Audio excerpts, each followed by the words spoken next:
Hi, I'm Danny Nightmare, and I'm a horror addict. And I just want to say thank you, Dino, for having me on. It is always an honor to be a guest on the Late Horror Show. And talking about our favorite horror movies? Hell yeah. I mean, what is the best horror movie? It might be The Exorcist, it could be John Carpenter's The Thing, but my favorite horror movie is Evil Dead 2. I love the entire franchise. I love the trilogy. I love the show that finally came later. I even like the remake. It's a little different. It has nothing to do with these movies, but I still like it. The first Evil Dead is a classic. It is amazing. Some of it doesn't quite hold up effects-wise, but it's about a group of friends went out there and made a great horror movie in the woods, and they did not let me down. It's amazing. It set this off perfectly. But it does have some maybe unintentional humor or just, I don't know, a dark sense to it, which I love. However, in Evil Dead 2, you got a horror comedy. And then in Army of Darkness, you got a comedy horror. I feel like the second one got the tone just right, balanced both horror and comedy, and it still holds up. Hell, if you go look on Rotten Tomatoes, it's still got like a 95% rating. When I was little, I saw Army of Darkness in the theaters, and my dad, I begged him to let me take home the cardboard cutout of Ash. I didn't know really what Ash Army of Darkness was. I didn't even know about the Evil Dead at this point. I just knew that Ash was one of the coolest characters I'd ever seen. He was an iconic character, maybe like just for like Ripley from Aliens and Indiana Jones, maybe Han Solo, I don't know. But he was perfect for me.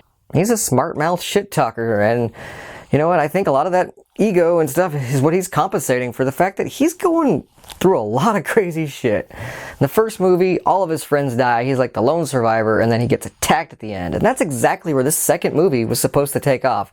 But since they didn't have the rights to show the clips of the first movie, they backtracked and kind of redid the whole thing, but just with him and his girlfriend, because they had to like speed it up. But then once you get to that part right there, that's where the movie officially begins its own part 2. There are different dimensions and different versions of Ash Williams. There's one who never travels into the past, and he gets put in a mental hospital. There's one that gets killed by a zombie Howard the Duck.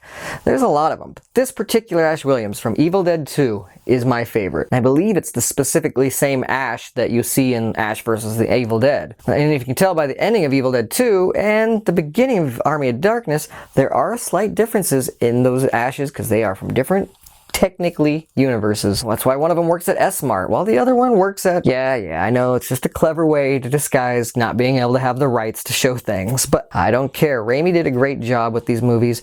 This is why I still support him. Even though he ventured on to do other things like Spider-Man and Wizard of Oz, I still think of him as a horror director, because what a great job he did with Evil Dead. And Bruce Campbell is amazing in all of his movies, but yes, Ash Williams is the one that I love most. He is awesome. And in Evil Dead 2, he is basically a one-man show for a lot of this movie. The fight that he has with his own hand, epic. Yes, I'm a fanboy, I admit it. But this movie is my comfort movie. Whenever I'm feeling bad, I can watch Evil Dead 2. This movie never fails to cheer me up. There's only one word to describe it. Groovy. Hail to the king, baby. And hail to you, Dino. And hail to the Late Horror Show. Thanks for having me on, brother.